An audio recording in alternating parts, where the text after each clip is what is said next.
Having your right hand and right arm work correctly in the golf swing helps to control all of the movements of what is essentially a lever system. So what I want to do today is have a look at how we can actually get the feeling of what the right wrist and right elbow should be doing in the swing. It's likely to be less active than you think, especially when we go through some of these drills. So first of all, if we have a look at right hand grip, when I'm holding the club with my right hand, the first knuckle on my forefinger is sitting behind the grip here. So if my right hand is too far under the grip, I'm in trouble right from the word go. Now, holding the club correctly with that first knuckle there of the forefinger behind the grip, when I hold the club correctly like that, for some of you, that's going to feel like you don't have that much power and control simply because of the club being held more in the fingers than in say the palm of the right hand. It doesn't feel as strong. It does put you in a position where you can do what I'm about to talk about. When the club swings back to the top of the swing, let's pretend I want to, say, throw this club toward the camera. So as I swing back, the club now is moving around my wrist, and when I get to about here, if I was going to throw it, I'd let go of it. But if I don't let go of it, the club's movement has now carried my hand and my arm to the top of the swing.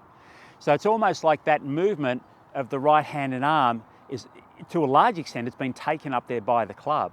So I can actually stay really soft all through here, through my right shoulder, elbow, wrist, through my entire right arm, back to the top of the swing. So there's no tension building up through here. Also, when I get back to the top of the swing, my right elbow will have bent to roughly 90 degrees, and my right wrist here is bent back somewhere around maybe about 60 degrees. Now, from player to player, that might vary a little bit, but it's going to be pretty close with everybody. So looking from here, if I create that same throwing movement, I go back and allow my elbow to bend or be bent by the swinging club and my wrist to bend back. Now, here's the critical point. When I get to the top of the swing, I can feel the club resting against the base of my right forefinger here. So my right forefinger, or the base of my right forefinger, is sort of sitting underneath the grip. Now, when I begin the downswing movement, I'm just going to allow that club to rest there. So as I move my arm down, so I haven't changed the bend in my elbow, but there's no tension there to prevent any straightening. It's just inactive. Same with my right wrist. So my inactive right wrist and right elbow are just falling.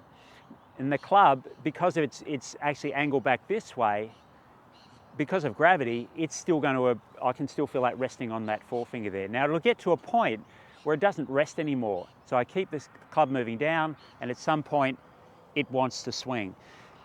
But the key point here is that I haven't actively tried to straighten the wrist out or the elbow or both.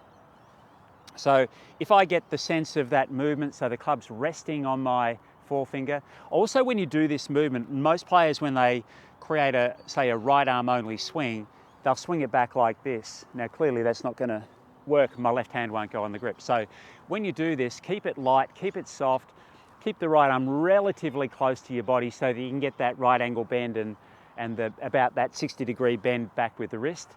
And then just allow the club to move toward your arm to move toward the ground, and then the club will naturally swing. When it starts to swing, I'm just going to let it keep going. That's my job as a golfer.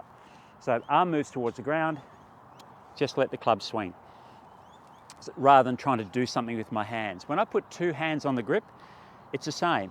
So again, I can have that feeling of throwing the club back toward the camera.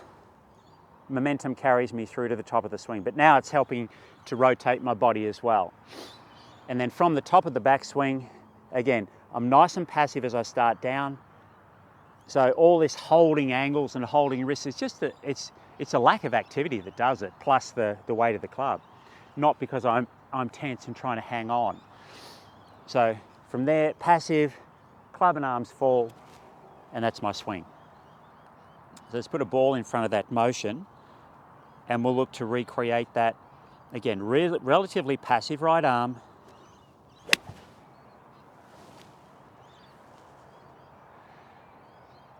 And so that swing there, because I haven't tried to do anything too hard, felt fairly easy when I created that motion.